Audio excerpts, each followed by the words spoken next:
আসসালামু আলাইকুম বন্ধুরা। চলে আসলাম নতুন আরেকটি ভিডিও নিয়ে। তো এইটা হইলো আ গ্রাম এলাকা, নিউজিল্যান্ডের গ্রামের এলাকাগুলি কিরকম দেখতে দেখেন। এইটা আ ২ সাইডে মূলত বাগান, কিছু জায়গা আছে আ গরুর ফার্ম, কিছু জায়গায় আছে ল্যামের ফার্ম। তো এই যে দেখা যাচ্ছে ওয়াল বলতে এই যে গাছের যে দেওয়াল এটা কিন্তু গাছ দিয়ে করা হইছে। যেমন এইটার ভিতরে বাগান আছে। তো বাগানগুলি ওই দেওয়াল এই বাতাসের সাহায্যে ওই বাগানে যে ফলগুলি হয়, ওই ফলগুলি যাতে নষ্ট না হয় এই কারণে এই যে দেখেন শত, শত লম্বা লাইন এই গাছের এগুলি। তো এইটা দেওয়ার ফলে কি হইছে তাদের কিন্তু আর ওই বেড়া দিতে যেই টাকাটা লাগে ওই জিনিসটা লাগতেছে না। তারা ওই গাছ দিয়েই এই বেড়াটা দিছে। তো এই গাছ অনেক আগে লাগাইছিল। এটা আস্তে, আস্তে অনেক বড় হইছে। এখন এমন একটা পর্যায়ে গেছে পুরা দেওয়ালের মতন হয়ে গেছে। আর এটা বাতাসে আ বাতাস যত আ জুড়েই আসুক এটা কিন্তু ভাঙা পসিবল না। তো যাই হোক এটা তো বললাম বাগান সম্বন্ধে। আর এইটা এইখানকার এই গ্রাম অঞ্চলটা আপনারা দেখতে থাকুন গ্রাম অঞ্চলটা কিরকম। তার মাঝে আমি কিছু কথা শেয়ার করি। সেইটা হইলো কিছু ভাই মনে করে যে নিউজিল্যান্ড আসার পরে কাজ যেকোনোভাবে ম্যানেজ করে নেওয়া যাইবো। তো এইটা ভুল ধারণা।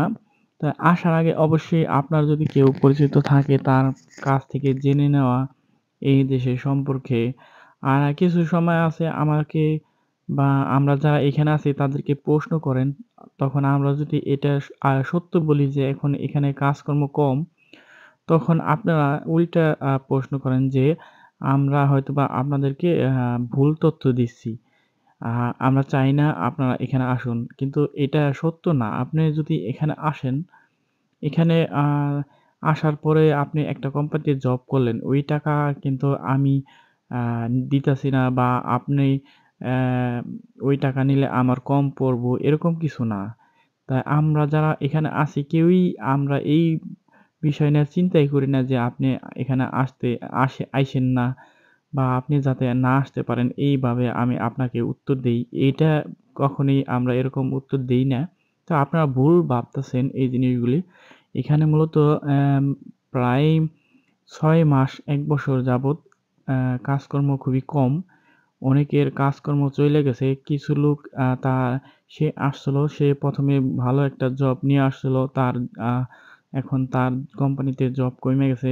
সে কারণে তাকে আ কোম্পানি বাধ্য হইছে তাকে উম কোম্পানি থেকে বলার জন্য যে, "আমি তোমাকে আর কাজ দিতে পারতাছি না। তুমি কাজ খুঁজা নাও।"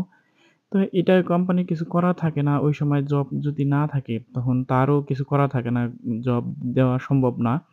তো এই ভাইগুলি বড় বিপদ হইলো তিনি যদি কিছু ভাই, সবাই না, সবাই এই কাজটা করে নাই। কিছু ভাই কি করছে, তার এই জব কিছু ভাই আবার এই অল্প জবের মধ্যেই তার ফ্যামিলি নিয়ে আসছিল।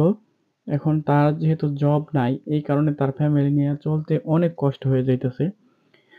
বলতে আপনি একবেলা যদি নাও খান, আপনার কিন্তু বাসা ভাড়া ঠিকই দিতে হয়।